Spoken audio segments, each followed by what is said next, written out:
अस्सलामुअलैकुम। मोहम्मद अज़हर सिद्दीक अपने programme math views के साथ हाजिर है। खिदमत है 4 नवंबर 2024। आज लाहौर में मैंने मीडिया से जो गुफ्तगू की इंतज़ार पंजौता के बारे में, और मैं बाकायदा मरासला भी इरसाल कर रहा हूँ इस हवाले से, वो तफसीली बात बाद में बताता हूँ। याद रखिएगा 4 नवंबर है 2024 और पीर का दिन है। वो नहीं बदल रहे तो क्या हम बदलेंगे? और तुम आप देखें ना क्या ज़्यादती हुई। सबसे पहले अरशद शरीफ इस जुल्म के फसाइयत का शिकार हुआ। इमरान रियाज, जिले शाह और जमील फ़ारूकी, मैं अब क्या क्या नाम आपको बताऊं, यानी बहुत से दोस्त अहबाब जिनके साथ बड़ी ज़्यादतियाँ हुई इस निज़ाम ने की हैं। और अब इंतज़ार पंजौता और सैकड़ों लोग सब के सामने हैं, मगर क्या हम बदले? क्या वजह है कि अब तक एक ऐसी इंटरनेशनल प्रेस कॉन्फ्रेंस क्यों नहीं हो सकी जिस अगवा और फसाइयत सहने वालों की प्रेस कॉन्फ्रेंस में बाहर के सहाफ़ी और मीडिया चैनल्स हों, जिनके सामने ये सब मुग़वी मल्टी मीडिया पर अपनी अगवाओं और बाजियाबियों की वीडियो चलाएं, उनकी यादगार बनाई जाए और बयानात आलमी मीडिया की ज़ीनत बनाया जाए। शर्म आती है हमें, ख़ुद हमें शर्म आती है कि पाकिस्तान का चेहरा पूरी दुनिया को दिखाए। ये हुकूमतें तो नहीं चाहती, इन हुकूमतों की बहुत बड़ी जिम्मेदारी है, लेकिन ये हुकूमतें क्या चाह रही हैं? इत्तबाई और बर्बादी खुद हुकूमत। आज अब आहिस्ता आहिस्ता सबको एहसास अब हो रहा आगे। और मुशाहिदुल्लाह अफनान मुशाहिद ने आज नईम अशरफ भट्ट के साथ जो गुफ्तगू की है, एडमिशन है। नईम अशरफ भट्ट के साथ जिन जिन लोगों ने इकरार किया है उसके बाद कोई डाउट रह गया है, कोई शक रह गया है? कोई शक और शुबे की गुंजाइश नहीं है। ये याद रखिएगा, सारा कुछ हम देख रहे हैं, सारा कुछ आंखों के सामने है। लेकिन चले, और आपको पता है कि हमारे ट्विटर अकाउंट, मेरा तो काफ़ी अरसे से ही, तकरीबन जब से फरवरी से जब से वो फायरवॉल हुआ है उसके बाद मेरा ट्विटर अकाउंट कितना इन्होंने कंट्रोल किया। मेरी जो रीच है, मेरी जो फॉलोशिप है वो बहुत गिरी है। फिर मेरा यूट्यूब चैनल का क्या हाल किया उन्होंने, मेरे यूट्यूब चैनल को किस हद तक डिस्टर्ब किया इन्होंने।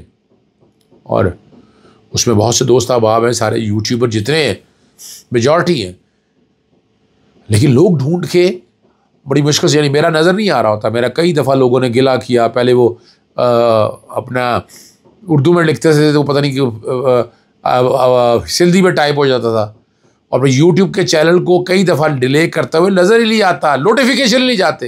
बार बार शिकायत की है, लेकिन चूँकि यहाँ फायरवॉल लगा दिया गया है और बड़ा सख्ती से उस फायरवॉल काम कर रहा है, उस फायरवॉल से नुकसान है। लेकिन इनको क्या, वो अपना फिर सहाफ़ियों के साथ जो जुल्म हो रहा है, वकला के साथ जो ज़्यादतियाँ हो रही हैं, सारा कुछ रिकॉर्ड के ऊपर है ना जी। और बड़े बड़े सियासत उर्दू पॉइंट है, नया पाकिस्तान है, डेली कुदरत है, पाक टीवी है, और कई ऐसे चैनल हैं, कई ऐसे सहाफ़ियों के साथ जो ज़्यादती हो रही है, और चैनल के कंटेंट को रोकने के लिए उनके अकाउंट पर फायरवॉल नस्ब की है। करोड़ों रुपए के इश्तिहारात रोज़ाना मरियम नवाज़ अपना खुद का इलाज करवाने के लिए लंदन जा रही है। यानी कई दहाइयों से इसके सूबे में हुकूमत रही, लेकिन ये एक ऐसा भी अस्पताल नहीं बना सके जिनका अपना इलाज हो सके। समझने की बात है, क्या बाकी 25 करोड़ अवाम को गले की तकलीफ नहीं हो सकती? इसके अलावा इसके बाद के इंतजाम भी किए जा रहे हैं कि वहाँ मरियम सफदर के ख़िलाफ़ कोई एहतजाज ना हो। जो कुछ हुआ अपना अंजाम तो देखना है, या ये समझना है इस बात को। और इस्लामाबाद हाई कोर्ट के अंदर आज चीफ जस्टिस जब आमिर फारूक साहब के पास इंतजार पंजौता के केस की समाअत हुई, इन्होंने इंकशाफ किया कि वो काम शुरू हो गया जो कराची में होता था। मेरे एक जानने वाले को भत्ते की पर्ची आई है, स्ट्रीट क्राइम बढ़ गए और शहरियों को लापता किया जा रहा है, मगर 6 जजेस का साथ ना देने वाले एक वकील का साथ देगा। ये बड़ी मज़ेदार बात है। क्लाइव स्मिथ जो आरफिया सिद्दीकी के वकील है, उन्होंने तो साफ नाम ले दिए, बता दिया कि कौन कौन लोग हैं, क्या क्या आना है, इतराफ़ी बयानात सारे मौजूद हैं। लेकिन ये ज़्यादती और जुल्म कब तक चलता रहेगा, ये रोकने की बात है। पेट्रोलियम की कीमतों की मैंने आज लाहौर हाई कोर्ट में आईनी दरख्वास्त एक दायर की थी, दोनों सिंगल जज के पास भी और डिवीज़न बेंच के पास। वो मैकेनिज़्म मांगा है कि वो बताएं किस बुनियाद पर पेट्रोल की कीमत कम करती हैं, ज़्यादा करती हैं। वो रिकॉर्ड अदालत के सामने आना चाहिए, पर नहीं आ रहा। ये जुल्म और ज़्यादती आपके सामने चल रही है, सामने चल रही है। और नज़रबंदी के ऑर्डर अभी तो फ़िलहाल जलसे जुलसे का ऐलान नहीं किया, लेकिन सेक्शन 3 पे अमल दरामद फ़िलहाल रुका हुआ है। और अभी लेटेस्ट अताब जो हैं वो ताहिर इकबाल है बिहाड़ी से, MNA के कैंडिडेट हैं, फॉर्म 47 के मुताबिक जीते हुए कैंडिडेट हैं। उनको जैसे मैंने बताया कि देखिए मैं ख़ुद गया सेक्रेटरी होम की जगह स्पेशल सेक्रेटरी होम के पास, हेयरिंग की, एक एक चीज़ डिस्कस हुई, सारा कुछ सामने का, 2-2.5 घंटे की हेयरिंग हुई। ऑर्डर नहीं हुआ, वो साफ कह दिया उन्होंने कहा जी जनाब हमने तो 1 मिनट सब मीटिंग बनाने हैं, ये जाएगा कैबिनेट के पास, कैबिनेट कब करती है, कौन जीता तेरी जुल्फ के सर होने तक। और वो कह रहे हैं हमारे पास कुछ नहीं है, वी कांट डू एनीथिंग। ये सारा कुछ निज़ाम का फैसला अब आपने करना है। मैंने इंतज़ार पंजोता का जुडिशल कमीशन बनाने के हवाले से जो बात की है और हसल हक़ाइक़ सामने जाने के लिए जो मैंने मीडिया से गुफ्तगू की वो सुन लीजिएगा, 144 के हवाले से जो मैंने बातें की वो सुन लीजिएगा। इंतज़ार पंजौता के केस में हमारी बार काउंसिल्स या बार एसोसिएशंस की खामोशी समझ से बालातर है। वज़ीर कानून जो हैं वो एक वकील हैं और बार काउंसिल के मेंबर रहे हैं पाकिस्तान बार काउंसिल के, और वो ग्रुप जो आज धांधली से इलेक्शन जीता है वो बरसरे इक़्तिदार है। और मैं आज सदर पाकिस्तान, वज़ीर आज़म, वज़ीर दाखिला, वज़ीर कानून सबको इस सारे मामले के हवाले से जुडिशल कमीशन बनाने के लिए एक दरख्वास्त दायर कर रहा हूँ। मौका आ गया है कि वोकलों की प्रोटेक्शन के लिए एक जामे कानून साजी बनाई जाए। वोकला की जानो माल के तहफ़्फ़ुज़ के लिए ना वफाकी हुकूमत और ना ही सूबाई हुकूमत कोई किरदार अदा कर रही।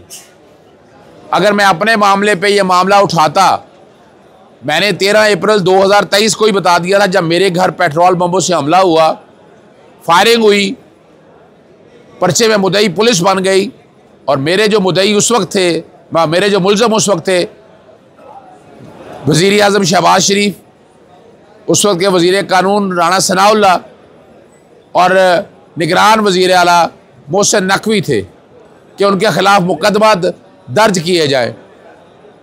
कोई कार्रवाई नहीं हुई। सबूत आ गया, फोरेंसिक की रिपोर्ट आ गई, धमाका गेज मवाद बरामद हुआ, पेट्रोल की आ गई, लेकिन कोई कार्रवाई ना हुई। उसके बाद बहुत से वकला के साथ ज्यादती की गई, कस्टोडियल टॉर्चर की खिलाफ वर्जी की गई। अभी भी हम अंदाज़ा लगाएं इस बात का, तो इन्वेस्टिगेशन कौन करेगा कि जो अटॉर्नी जनरल हुकूमत ने कहा कि 24 घंटों में इंतज़ार पंजौता बाजियाब हो जाएगा। और बवाल की बात है, जादुई बात थी, वो बाजियाब भी हुआ, फिर वीडियो भी बनी और पुलिस अपना किरदार वाज़े करने की कोशिश करती रही। पुलिस वगैरह की किसी बात पे हमें एतबार नहीं होगा। इस मामले में सुप्रीम कोर्ट के जो मौजूदा जजेस हैं या हाई कोर्ट के जजेस के ऊपर मुश्तमिल एक जुडिशल कमीशन तश्कील देकर इस वाक़े की असल जो हालात और वाक़यात है, जो वजूहात है, वो कौम के सामने लाया जाए और ये जो जबरी गुमशदगी हैं ये बंद हो। वकला की प्रोटेक्शन के लिए बाकायदा जो है वो सहूलियात फराहम की जाए, कानून साजी हो और उस कानून साजी पर अमल दरामद भी किया जाए। अगली जो बात बड़ी अहम है, आपको पता है मैं तो पिछले काफ़ी अर्से से सहाफ़ियों के साथ जो ज़्यादती हो रही हैं, जर्नलिस्ट प्रोटेक्शन एक्ट अगर बनाया भी है उस पर अमल दरामद कहाँ हुआ है। अरशद शरीफ के वाक़े के बाद हमने देखा कोई हालात और वाक़यात नहीं है। अभी सहाफ़ियों के साथ जो ज़्यादतियाँ हो रही हैं, सहाफ़ियों को जो उठाया जा रहा है, सहाफ़ियों के साथ जो जुल्म और ज़्यादतियाँ हो रही हैं, आप लोगों के सामने बेगुनाह अपनी ड्यूटियाँ अंजाम देते हुए उनके साथ ये ज़्यादतियाँ हो रही हैं। तो ये वाला मामला भी मैं समझता हूँ कि मैं कोशिश करूँगा कि इसी जुडिशल कमीशन के अंदर सहाफ़ियों के हवाले से मामला भी उठाया जाए और इस बात को एक मंतकी अंजाम की तरफ पहुँचाया जाए। असूली तौर के ऊपर तो अब वज़ीर दाखिला और वज़ीर कानून को इंतज़ार पंजौता के वाक़े में इस्तीफ़ा दे देना चाहिए। दूसरा मामला आपके सामने है कि पेट्रोलियम की कीमतें यहाँ बढ़ रही हैं। 133 ब्रेंट से 74 ब्रेंट पर कीमतें आ गई हैं, लेकिन हमारे यहाँ पेट्रोल की कीमतें नीचे आने की बजाय ऊपर जा रही हैं। कोई पूछने वाला नहीं है, कोई मैकेनिज़्म नहीं है। जैसे शाहिद करीम साहब के पास समाअत के लिए दरख्वास्त आई थी, उनसे कहा, जो गुजारिश की कि इनसे मैकेनिज़्म पूछा जाए कि किस मैकेनिज़्म के तहत ये कीमतें मुकर्रर की जाती हैं। यानी जिसका दिल चाहता है जो मर्ज़ी चाहे कीमत बढ़ा ले और आम आदमी जुल्म के साथ बर्दाश्त करता रहे। तो कीमतें जो हैं वो बैनुल-अक़वामी मेयार के मुताबिक अगर होनी है तो उसका एक मैकेनिज़्म भी हो जो कौम को पता हो। लेकिन यहाँ हालात और वाक़यात नहीं, बार बार अदालतें पूछ चुकी हैं। 2015 से मैं ये कोशिश कर रहा हूँ, लेकिन अभी तक आपके सामने है, हालात आप लोगों के सामने हैं। आखिरी बात जो है, नज़रबंदी के ऑर्डर्स आपको पता है अभी तक जारी हो रहे हैं। लाहौर हाई कोर्ट ने उस पर अमल दरामद रोक दिया है 5 दिसंबर तक। सियासी बुनियादों पर लाहौर हाई कोर्ट के ऑर्डर में आपने पढ़ लिया कि 10,000 नज़रबंदी के ऑर्डर है 2022 में, 2023 में 4,770, ये तो रिपोर्ट में आया हुआ है। फिर एक लाहौर के अंदर इस तरफ सितंबर के अंदर 487 डिटेंशन ऑर्डर विड्रॉ करने का एक ऑर्डर मौजूद है। तो ये सियासी बुनियादों पर है। अब आर्टिकल 10 से आने के बाद ये कानून नया बनना चाहिए, 144 का कानून भी नया बनना चाहिए। तो इस उम्मीद है कि नज़रबंदी के ऑर्डर पर अब हुकूमत अमल दरामद करेगी और नज़रबंदी के ऑर्डर जो है सियासी बुनियादों पर या वैसे अभी जारी नहीं करेगी। जब जैसे देखें आईनी तरमीम भी बना ली ना, आए इस कानून को तरमीम कर लें, तरमीम करके मौका दें एक आदमी को कि गिरफ्तार करना है, वजूहा दें, घर तोड़ दिया जाता है, जेलें। अभी ताहिर इकबाल साहब जो है, जो साबका MNA है बिहाड़ी के, उनको नज़रबंद किया गया 30 दिन के लिए। नज़रबंद करने के बाद वो चैलेंज हुआ तो उनको बिहाड़ी से मियाँ वाली ट्रांसफ़र कर दिया गया। ये जो ज़्यादती हो रही हैं, ये ज़्यादतियाँ बंद होना बहुत ज़रूरी है। जी आपने वो सारी गुफ्तगू सुन ली है। इजाज़त चाहता हूँ। अस्सलाम वालेकुम, अल्लाह हाफ़िज़। पाकिस्तान जिंदाबाद।